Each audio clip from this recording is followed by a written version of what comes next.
Salve galera, beleza? Dando essa sequência de vídeos, tá? Sequência temáticas aí de biologia e química, hoje vou estar falando um pouquinho sobre o início dessa ciência maravilhosa que é a citologia. A citologia é a ciência que estuda as células em todos os seus aspectos, tá? Desde a nível metabólico, a nível estrutural e assim por diante, tudo bem? E aí, quando a gente fala de célula, muitos alunos acabam confundindo e acabam tendo dúvidas do que é uma célula. Primeiro, todo ser vivo, para ser considerado um ser vivo, ele precisa ter uma célula.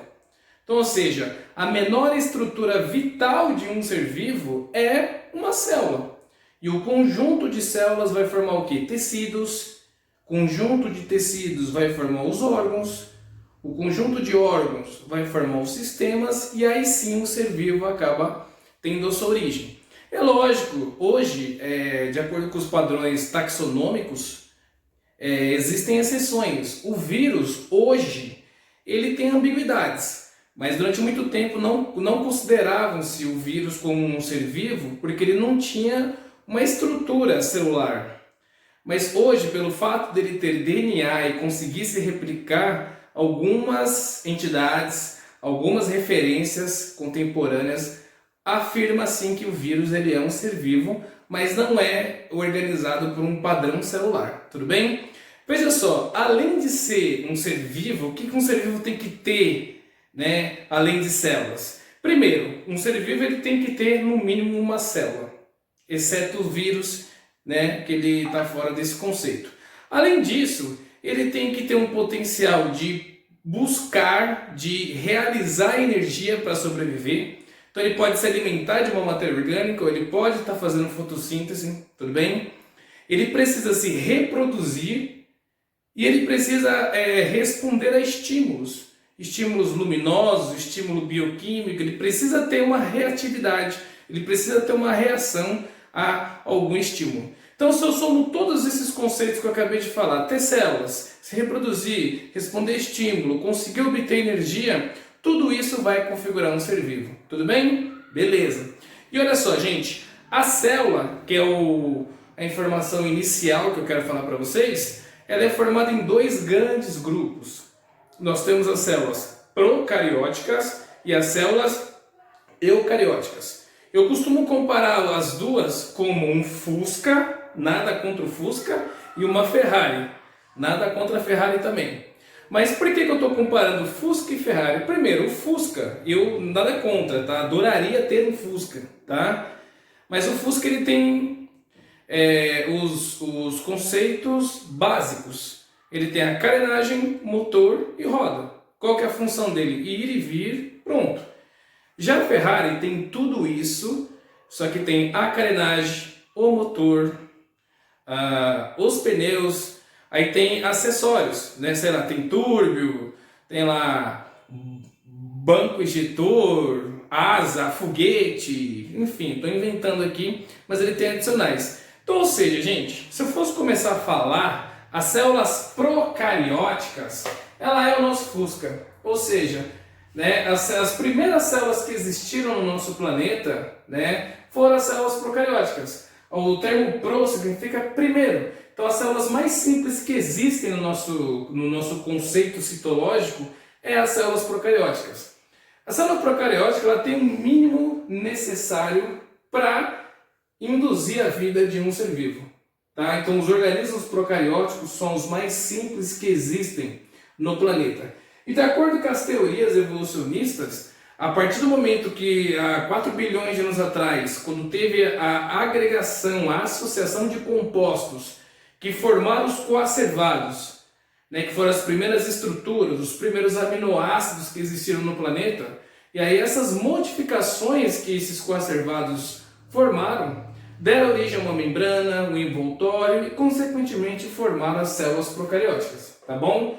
Agora, a forma que eles obtinham energia, os comportamentos, aí a gente consegue ver nas outras teorias, que é a teoria da endossimbiose, que é um vídeo que eu vou fazer com vocês futuramente, tá bom?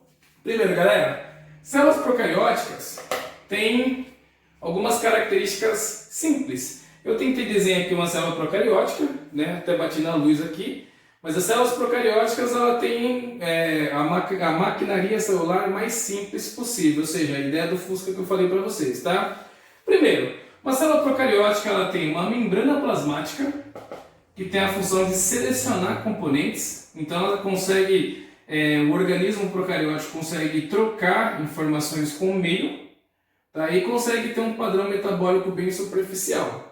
Então, quem permite a entrada e saída de substâncias é a membrana plasmática, tá bom? Temos aqui os ribossomos, que está associado aí à produção de proteínas, e o principal componente metabólico são as proteínas. Temos aqui o citoplasma, que é todo esse ambiente onde ocorrem essas intervenções bioquímicas. E nós temos aqui um núcleo, ou nucleóide, né? Que é um núcleo desprovido de carioteca. Hoje, esse termo carioteca não é tão requisitado, né? Mas, ou seja, o núcleo, o DNA das células procarióticas não é envolvida por um envoltório. Ou seja, as células procarióticas, o núcleo, ele não é, o DNA na realidade, ele não é envolvido por um núcleo, tá? Ou seja, não tem carioteca, não tem um envoltório nuclear. E a gente costuma falar que o núcleo de células procarióticas é um núcleo circular, tá? Também desprovido de proteínas, porque o DNA de uma célula eucariótica tem lá o DNA e tem as estonas que condensam eles e dá origem aos cromossomos depois. Então, diferentemente das células eucarióticas, as células procarióticas, o núcleo dessas células é desprovido de proteína e ele vai adquirir esse formato circular. E aí esse formato circular aqui é típico de células procarióticas, tá bom? Até então as teorias da endossimbiose, as primeiras células que existiram tinham essa configuração aqui. Né? À toa que mitocôndrias e cloroplastos têm características semelhantes a essas aqui também, tá? Beleza, gente. Então, ó, quais são as 3 principais características de células procarióticas, tá? Primeiro, o núcleo ele tem ausência de carioteca, ou seja, não tem uma estrutura que envolve o DNA, tá? Que hoje a gente chama de carioteca, mas também pode ser chamada de envoltório nuclear. Então, ou seja, o núcleo a gente costuma falar que é desorganizado, não tem envoltório, tudo bem? Outra característica importante, a ausência de organelas. Professor, o que é organelas? Dentro das células existem várias estruturas que exercem diversas funções, tá? E aí o que acontece? A célula procarióticas não tem essas estruturas membranosas, tá? As organelas são estruturas com membranas próprias. E aí a única estrutura que possui é o ribossomo. Só que o ribossomo não tem membrana, então não é considerado uma organela também, ok? Então outra informação importante, células procarióticas são desprovidas de organela, tá bom? E um dos mais importantes aqui, toda célula procariótica apresenta um DNA circular, ou seja, esse DNA aqui em formato de círculo. E por que isso ocorre? Porque é um DNA que está desprovido de proteínas, é só o DNA apenas, não tem estruturas que condensem esse material genético, tudo bem? Muito bem, então são essas configurações aqui, essas estruturas que constituem aí uma célula procariótica. E aonde eu posso encontrar hoje, quais são os principais representantes? Nós temos bactérias, e aí quando a gente fala bactérias, existe uma gama de organismos, então nós temos as arqueobactérias também, que são bactérias que vivem em ambientes extremos, inóspitos, e têm características um pouquinho diferentes, e tem as bactérias tradicionais, que nós conhecemos, que podem ser patológicas, bactérias também que podem acarretar em benefícios para a sociedade e assim por diante.